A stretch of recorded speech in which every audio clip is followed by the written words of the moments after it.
So magandang araw kabola, sa video na ito pag-uusapan nga natin ang pinakamainit po ngayon na kontrobersiya kabola sa PBA. Yun nga pong pagkabugbog kabola nitong si Jamie Malonzo. And then of course one interesting trade rumor kabola. So hindi pa nakasubscribe, pakipindot naman po yung subscription button. Ito na nga po umpisan natin with James Yap telling the bossing rich playoffs earns fans respect. So sinabi niya po yan after manalo ng Blackwater sa kanilang first game kontra Meralco. Unfortunately, Mr. James Yap, kahit isa ka pa sa pinaka-popular na naging player po sa history ng PBA, hindi po ganun kadali po na makapag-ipon ng fans ang Blackwater kasi po, just a few days ago, kabola, nakita lang natin ang galawang farm team na naman po nila at pagpaulit-ulit pa rin nilang ginagawa yan, kabola, walang re-respeto sa kanila. And without respect, you do not expect fans, kabola, to provide the attention to you. So yan po yung issue ngayon ng Blackwater Elite. Now dito muna tayo sa comments ng mga fans.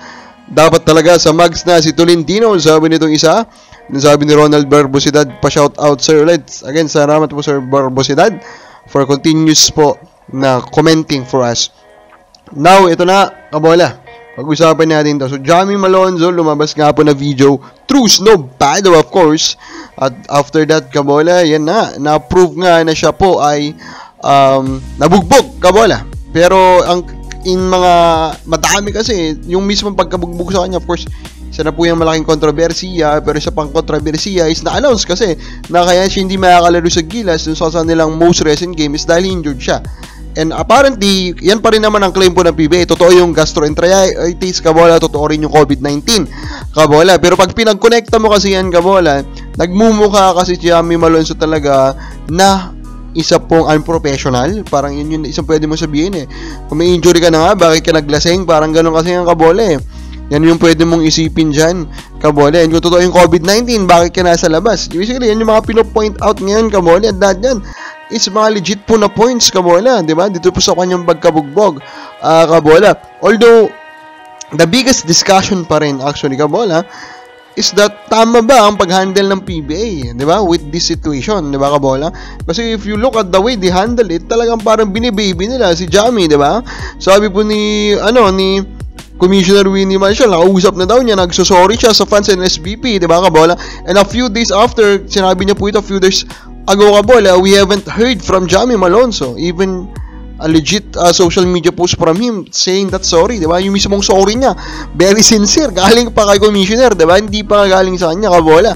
Yan yung madami ngayong question sa mga utak po, kabola, ng mga fans po ng PBA. Sincere ba talaga si Jamie Malonzo? Bakit siya parang binibaby, di ba?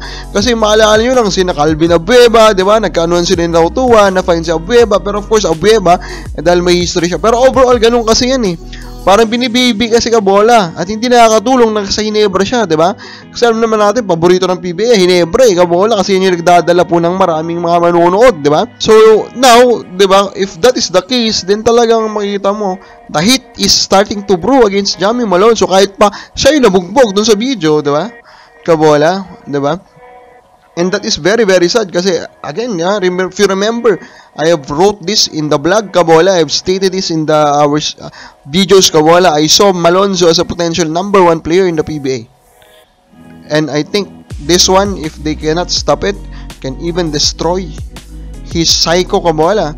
And that could lead to destruction of his career. Pero ito po yung trade rumor na kailangan natin pag-usapan, kabola. Wala nang iba kundi si Mawala Tautuwa daw. As for a trade that is currently po the rumblings, kabola. And hindi naman yung nakakapagtaka yes, Mawala Tautuwa could be enjoying his time din naman sa San Miguel, di ba? He is the backup to the greatest player currently po in the PBA, di ba? And nag-enjoy lang siya, di ba? Nasa bench ka, sumusweldo ka, dali ng buhay mo, backup ka ng best player, di ba? Pero overall, may ego po ang mga players and I think yun na talaga yung rason dito, di ba?